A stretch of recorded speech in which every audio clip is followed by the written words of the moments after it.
Packers continue on their 20-year streak of not selecting a first-round wide receiver and instead beef up that defense by selecting Quay Walker at pick 22 and De'Vonte Wyatt at pick 28, both from the University of Georgia. And I am just thrilled. I'd like to say, I am thrilled. Big B, describe your mood for us. I am so hype. I love the De'Vonte Wyatt pick. Not sure about the Quay Walker pick, but it's starting to grow on me. I'm starting to really like it. But De'Vonte Wyatt pick made the night. Made me so happy. Yeah, Quay is certainly one of those guys that I'm going to have to watch the highlights, take a deep look at before I judge it too harshly. And I think the hardest thing about it was definitely an underwhelming name to hear Roger Goodell here. It was definitely a name I had circled on my list beforehand where I was like, this one won't get me too excited, especially considering you still had Jermaine Johnson on the board somehow, George Karlaftis. You had George Pickens, Wyatt still on the board, Daxton Hill, Lewis Seen, the names go on, and they go Jacoby with Dean, my draft Dean, crush. of course, Jacoby Dean. and they go with an inside linebacker, which is interesting, but really looks like he gives Packers a lot of flexibility. That's the word that Brian Gutekunst kept on repeating in his post-draft press conference. So Quay, we'll have to see what he can do with Devondre Campbell and Chris Barnes. He definitely seems to be a long-term project that will take time to work out. And I think this is a perfect situation for him then, getting to learn under all-pro and Devondre Campbell, and then also be paired up with another young guy in Chris Barnes, who is definitely still learning on the job as well. So, Quay, we'll get into some highlights. We'll read some more scouting reports on him, and then we'll have a better analyst on him. Now, on to their second selection of De'Vonte Wyatt. Oh, my God. Now, if you consumed any sort of draft content from us here at Underage Packers this draft season, you will know we have been in love with this 300-pound behemoth of a man at defensive tackle. I had him in my mock draft. Big B had him in one of his mock drafts. I selected him in the mock draft we did on draft day, and I also had him in my perfect fits for the Packers. Man, the fact that this happened just has me up in the clouds, ecstatic for him to be paired with Kenny Clark. Big B, are you just as ecstatic as I am? Man, no, I don't like this pick. He's way too old and man, I don't know if his old bones can keep up. I absolutely love this pick. I hate everyone saying all that nonsense, especially in the YouTube comments, saying he's too old. It don't matter, okay? He is such a monster. He's so fast for how big this man is. He moves like a linebacker, and the dude's 308 pounds. This is not normal. He is a monster. Pairing him up next to Kenny Clark, nobody's on this defense for a long time, and I am so excited to watch it. Man, this really going back, but only if we had him in the 2019 NFC Championship game, if only. But now, this defensive line room is a mass improvement from last year. Instead of Tyler Lancaster and Kingsley Keke when he was healthy on the rare occurrence that happened, now you have Kenny Clark, who's only 26 years old. You have De'Vonte Wyatt, who is 24, and you have Jarran Reed, the signing of him. I'm excited. 3 big run stuffers, 3 guys who, or at least Kenny and De'Vonte, are both very athletic. I absolutely love it. Cannot wait to see De'Vonte Wyatt out there. Can eat up those blocks as a run stuffer. Like we've been mentioning his athleticness. You said he moves like a linebacker. The man can sniff out screens. He can sniff out the runs on the outside. Really looking forward to having De'Vonte on the team.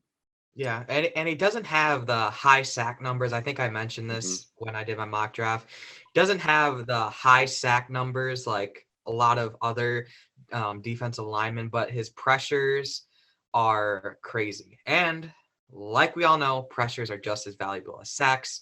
If Absolutely. Mike Smith taught us anything, that is the one thing he did teach us. Absolutely. So, Devontae will probably be a day one rotational piece. Quay, it will be interesting to see how they ease them in there.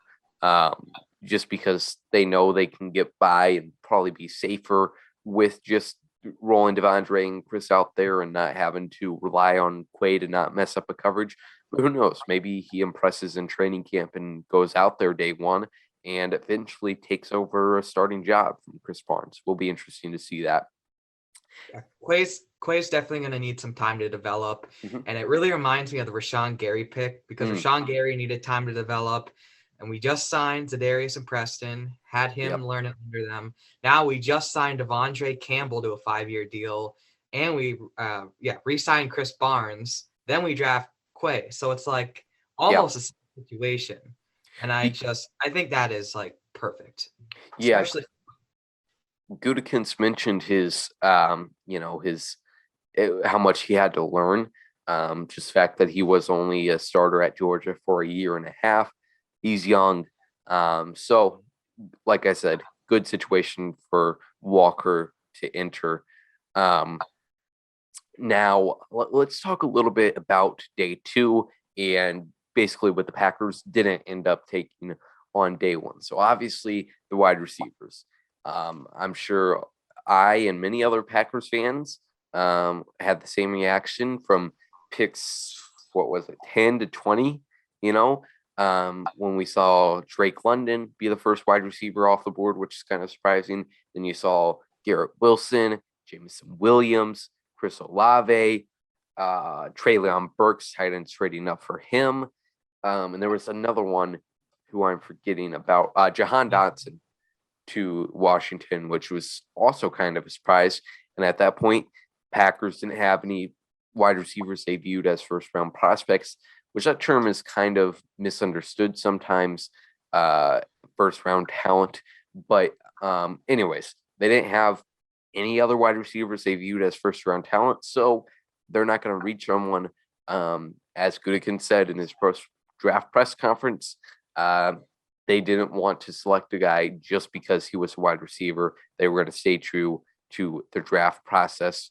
Now you look ahead, George Pickens still on the board. It's unlikely that it makes it to the Packers all the way at 53. And now you get into that situation where something could happen tomorrow that I was talking about on our Instagram live we did right before the draft of a wide receiver kind of fallen on day two. If Pickens continues to fall into mid round two, I think you could definitely see the Packers move up for him if they view him much higher than some of the other options they'd have. And Alec Pierce, Sky Moore, Khalil Shakir, and some other names out there. Christian Watson, ladies Of and gentlemen. course, of course, kind of forgot about him. Even though I said he was one of my draft crushes. But but yeah, wide receivers are still going to be out there. Packers were going to reach. We're not going to reach for one, so that's a good thing. Um, Big B, any thoughts you wanted to add on the absence of a wide receiver selection here? Yeah, just everyone chill. All right. This is a very deep wide receiver group that we have here. A lot of phenomenal talent left on the board. John Minchie, another Yep. one you didn't mention, also on the board. So everyone, just relax. We're gonna take a receiver. Not Yep. even if we only take one tomorrow. Yeah. Okay. There's still a lot of very solid receivers that we can take on day 3. Of course. Yeah. They definitely need to. I would say need to take one tomorrow. But like you just mentioned, extensive list of names to choose from. Um, One guy that is often associated and mentioned when the Packers do or do not take a wide receiver is Mr. Aaron Rodgers. And he had an appearance on the Pat McAfee show during the draft. The quote I shared on Twitter, by the way, that was a joke. It was a pretty funny one, though, since many people believed it. Um, Make sure you check that out, by the way. I'm not going to spoil it. But he's in his actual interview on the Pat McAfee show, he stated that the Packers only had 6 wide receivers they were viewed as first-round talent, which is why we know that information. And then Brian Gutekunst also emphasized, take a shot every time I mention the Brian Gutekunst press conference, by the way. But Brian Gutekunst emphasized plenty of times, not only in this press conference, but the one he did earlier this week on Monday, that the communication with Aaron was pretty constant. Matt LaFleur in the draft room was pretty much constantly back and forth texting with Aaron.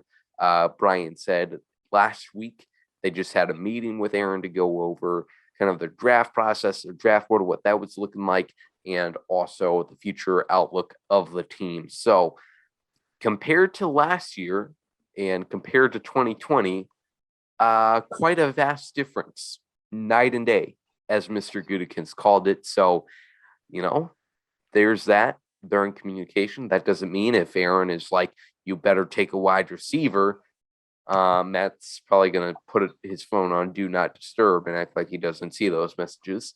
And also, I think Aaron knows his position as a player, but he also very well made it clear that he wanted to be in the loop. So he's very well accomplished that from his whole fiasco. I guess you could say he met his goal in all of this when it comes to end. Big B, end it off here. I have school in the morning, unfortunately. It's actually a travesty. But any final thoughts you wanted to add here tonight?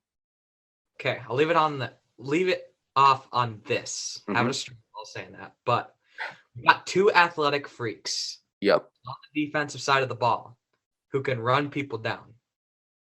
That is amazing. Leaving it there. Yep. Get excited. And get excited. Let's go. Get excited because the 2022 Packers defense, it's a new generation of Packers defense. All right, folks, this isn't the days of old with failed draft pick after failed draft pick, investing these first-round draft picks in the first round, and then having Dom Capers and Mike Pettin, and I can't even remember who was the defense coordinator from before Dom Capers, because he was like the coordinator from when he was 50 to 70 years old. He's probably 80 now. But anyways, this isn't the days of old. This is the Joe Barry defense, and they are here to dominate. Let's do it, folks. That's all we have for you here tonight on the Underage Packers podcast. Me and Big B will be back tomorrow night after all the day 2 action, and then after the whole draft to recap it all and delve into some more of the players. But cannot thank you enough for watching. Make sure to follow us on all the social medias. We'll talk to you later. Go Pack Go.